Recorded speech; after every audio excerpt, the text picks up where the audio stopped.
Bonjour Mathis, déjà on se retrouve là camp d'entraînement deuxième de cet hiver avec toi là Tudor. Comment ça va et comment se passe la préparation là, de cette saison? Tout se passe bien pour le moment. Là, on va retrouver le soleil et la chaleur. Parce que là, les dernières semaines, c'est vrai que c'était un peu froid quand même à la maison. Mais non, là, on va être bien. On va pouvoir bosser correctement avec toute l'équipe. Tu peux expliquer justement ce que c'est la différence là, de travailler dans de bonnes conditions ici. Bon, il fait 15 degrés, grand soleil, plutôt que toi tu es dans les Pyrénées si je ne me trompe pas. Ouais. Où là il fait un peu plus froid en ce moment. Donc ça change quoi au niveau de l'entraînement? Là, c'est que déjà, c'est quand même plus confortable. Le matin, quand on voit qu'il fait bon, on a quand même plus envie d'aller s'entraîner que quand il fait pas très beau. Et puis, on peut quand même moins risque d'être malade. Ça, c'est le plus important. Pour accumuler de la charge d'entraînement, faut être stable. Donc, faut pas tomber malade. Et puis, on peut aussi faire quelques intensités parce que on peut vite se brûler les bronches. Là, on peut commencer à faire des intensités, à bosser correctement sans avoir peur d'être malade ou quoi que ce soit. Pour revenir un peu en arrière et sur ta saison 2025, comment tu la juges? Plutôt une bonne saison? On se rappelle notamment une belle fin d'année avec un gros tour du Luxembourg. Comment tu évalues ta saison 2025? Correct. C'est vrai que j'ai eu 2 périodes bien régulières. J'avais quand même fait un Abruzzo, Romandie et Dauphiné, où Dauphiné c'était un peu moins bon, mais ça restait quand même correct toute cette période. Et puis ensuite, du Tour de Grande-Bretagne jusqu'au Japon fin de saison, j'ai été plutôt régulier, donc avec quelques résultats solides, dont le Tour du Luxembourg. Donc je suis quand même assez content. 2 bons blocs avec de la bonne régularité et puis pouvoir courir à haut niveau en apprenant aussi avec différents groupes, c'était bien. Justement, tu n'as pas fait de grand tour en 2025, enfin tu n'as tout simplement pas encore fait de grand tour. Est-ce que c'était une volonté particulière de te préserver entre guillemets et de ne pas encore courir de course de 3 semaines? Le truc, c'est que le Giro a été trop tôt et on aurait pu faire une Vuelta par exemple, mais vu qu'on n'y participait pas, ça coulait de source que j'allais pas la faire. Mais non, c'est sûr que là, cette année, donc 2026, on va en faire un. Mais le but, c'était quand même pas de me protéger, mais de faire ça à la bonne période. Et là, c'était trop tôt pour faire le Giro. Le Tour de France aurait été trop tôt aussi. Ouais. Donc on a pris notre temps, on a pu faire quand même un bon calendrier à haut niveau, découvrir pas mal de courses, donc c'était aussi bien de faire comme ça. Justement, en 2026, quels seront un peu tes principaux objectifs? Tu nous as parlé de grand tour. Est-ce que tu sais déjà lequel sera ton programme? Ce sera le Giro. Okay. Le Giro, donc l'objectif c'est d'être bien là-bas, d'être en top forme, et puis avant il y aura Paris-Nice quelques semaines et mois avant. Donc ce sera les 2 objectifs, de bien figurer là-bas. Et puis moi, l'objectif aussi, c'est vraiment de bien passer tout le process, que ce soit toute la préparation, donc quasiment là de décembre jusqu'au stage d'altitude et puis de Giro, et puis de bien récupérer après pour pouvoir faire une bonne fin de saison, parce que je ne veux pas m'arrêter à juste faire un grand tour par an et bien le faire, mais c'est aussi pour être performant avant et puis surtout d'être performant après, une fois que le grand tour et que l'objectif est passé, quoi. Tu peux nous revenir un peu en détail justement sur ton programme. Quand est-ce que tu fais ton programme du début de saison jusqu'au Giro? Tu peux nous expliquer un peu par phase s'il y aura de l'altitude, quand il y en aura, etc.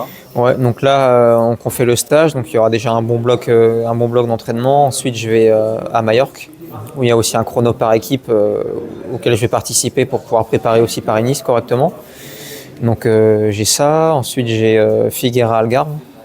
Donc une course d'un jour et une course par étape où il y aura aussi un chrono individuel cette fois. Ensuite donc Paris-Nice. Paris-Nice, je fais une bonne semaine de repos après. Je monte en altitude. Directement après l'altitude, j'ai Tour des Alpes. Donc pareil, qui va servir d'intensité, parce que le stage d'altitude, on va essayer de faire ça bien progressif et de faire des bonnes bases pour le Giro. Et puis encore intensité sur Tour des Alpes. Et ensuite 2 semaines après, on a le Giro. Donc voilà. Ce sera un peu sur le même programme qu'un Michael Storer. Tu sais autour de lui, enfin notamment si je ne dis pas de bêtises sur Tour des Alpes et le Giro. Je ne sais pas si vous avez déjà bien travaillé ensemble. Quels seront un peu vos rôles? Est-ce que tu seras plus en équipé autour de lui, plus en carte blanche? Comment ça va s'organiser? Là sur le Giro, ce sera coéquipier surtout. Parce qu'on a vu qu'il a quand même bien terminé la saison. Il a fait quand même un gros Tour de Lombardie. Donc là, le but, ce sera de faire, comme d'habitude, le meilleur classement général pour lui sur le Giro. Mais moi, c'est de l'accompagner. le plus possible, le plus loin possible, mais tout en étant libre, en dire qu'on ne va pas me sacrifier tôt dans la course, quoi. On essaiera de me faire aller assez loin dans la course dans tous les cas, pour aussi avoir cette expérience-là et puis pas avoir de pression. Ce sera sûrement un de mes derniers grands tours où je ne serai pas forcément observé. Donc là, je vais découvrir, je vais donner le mieux et puis j'espère aussi l'aider le mieux possible, avoir un bon support en montagne assez loin. Et ouais, moi, c'est mon but pour ça. On a compris là sur l'année à venir, tes objectifs vont être surtout de progresser, de confirmer tout ce qui s'est passé déjà ces dernières années. Mais plus sur un long terme, qu'est-ce que tu t'imagines? Quels sont tes objectifs? Le classement général d'un grand tour, est-ce que c'est ça l'objectif final, on va dire, de ta carrière? Ouais, avec l'équipe, c'est ce vers quoi on tend. Donc forcément, il y a quand même beaucoup d'étapes à passer avant parce que ça reste massif. Hein. Sur 3 semaines, on peut déjà être bon assez tôt sur 10 jours, mais sur 3 semaines, c'est quand même une autre dimension. Donc il y a quand même beaucoup d'étapes à passer. On en a passé quelques-unes et là, les prochaines seront importantes, surtout la participation à un premier grand tour. Mais ouais, dans le futur, c'est d'être performant sur 3 semaines et voir jusqu'où ça peut aller. Mais si à un moment on voit que je fais des bons résultats, mais que ça n'atteint pas ce que moi j'espère, on pourra aussi se tourner sur des étapes. On ne s'interdit rien. Justement, je suis aussi ici parce qu'on est assez ouvert en termes de mentalité et ouais, de ce qu'on peut faire dans la course, quoi. Le but, c'est d'être le plus performant, de gagner des courses. Et si c'est sur une course de 3 semaines que je peux gagner, c'est sûr que j'irai sur ça. Si c'est que des étapes, on ira là-dessus aussi. Mais ouais, là, le plan, c'est vraiment d'aller sur un général. Donc, on bosse tout ce qu'il y a à faire pour être le plus complet possible. T'as que 22 ans, on a pas mal de coureurs français dans ta génération, on va dire, qui ont entre 2 ans de plus et 2 ans de moins que toi, dont on parle beaucoup, les Denis Martinez, les Romain Grégoire et compagnie. Toi, on parle moins de toi, alors pourtant tu as déjà prouvé beaucoup déjà chez les jeunes et là, ces dernières années chez les pros. Comment t'expliques cela?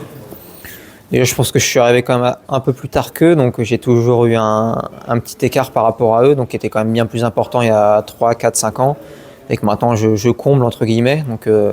Donc c'est pour ça aussi qu'on parle un peu plus de moi, c'est que je commence à progressivement atteindre leur niveau aussi. Donc c'est ça qui fait qu'on commence à plus parler, mais c'est sûr que il y a Lenny Martinez donc, qui est meilleur que moi, donc forcément il est plus sur le devant. Après maintenant il y a Paul Sexas qui prend beaucoup de lumière aussi, donc là c'est lui qui est sur le devant. Mais après ouais, si je gagne une course, je serai sur le devant de la scène entre guillemets. Donc ouais, je suis pas inquiet, mais ouais, pour expliquer, je pense que c'est ça, c'est qu'ils ont toujours un petit pas, ils sont toujours un petit pas devant moi, donc on parle plus d'eux, mais et moi quand je fais un pas, je suis au même niveau qu'eux entre guillemets, donc et vu qu'on est plus habitué à parler d'eux, on se rappelle plus d'eux aussi, quoi. Okay. Bon, qu'est-ce qu'on peut te souhaiter pour cette saison 2026 là qui arrive en quelques mots pour toi? Continuer d'apprendre et gagner, ce serait une bonne saison. Okay. Merci beaucoup Mathis. Merci à vous.